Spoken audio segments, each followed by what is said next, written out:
Since late May, protesters have been rallying in Buffalo, calling for criminal justice reform. Some events have seen more than 1,000 people hit the streets. Others have been much smaller in size. Since the start of these demonstrations, though, 54 people have been arrested, most of them early on and for allegations of nonviolent behavior like harassment, violating a curfew order, disorderly conduct. 32 of those cases have been dismissed already by a judge, and 11 others will be dropped if those people stay out of legal trouble.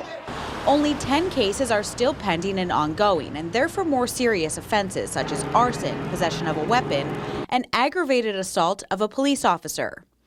Those are some of the most talked about cases here in Buffalo, including Cortland Remford, who's accused of throwing a fiery bin through a city hall window, and Ayanna Davis, charged with driving through a line of law enforcement officers in an SUV. There's a demarcation line here, okay? And and whatever you do up until that line is fine. But if you cross that line, then obviously, you're going to be held accountable for. And then again, what you're held accountable for just depends on how far you cross that line.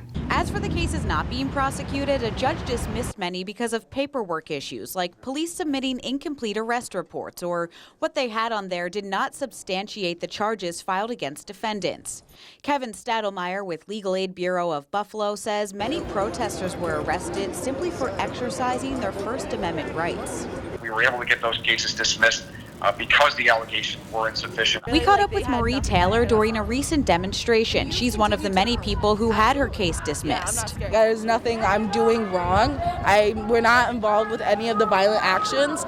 We are just standing up for what we believe in. Now, 11 other people were offered ACDs, adjournment in contemplation of dismissal, meaning charges will be dropped if they stay out of legal trouble, typically for 6 months.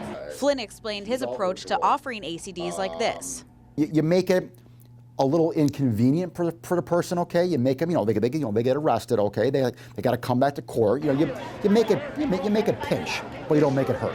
Nothing is simple about that process. None of it, in his words, in my estimation, would pinch. All of it is harmful. Although Flynn says that he will not be refiling charges for any of the 32 people who had theirs dropped, the police actually have the ability to do that too. And Investigative Post has learned that they have decided to do that for at least one person. That person is expected to be back here in court later this month. For Channel 2 News, I'm Ali Ingersoll with Investigative Post.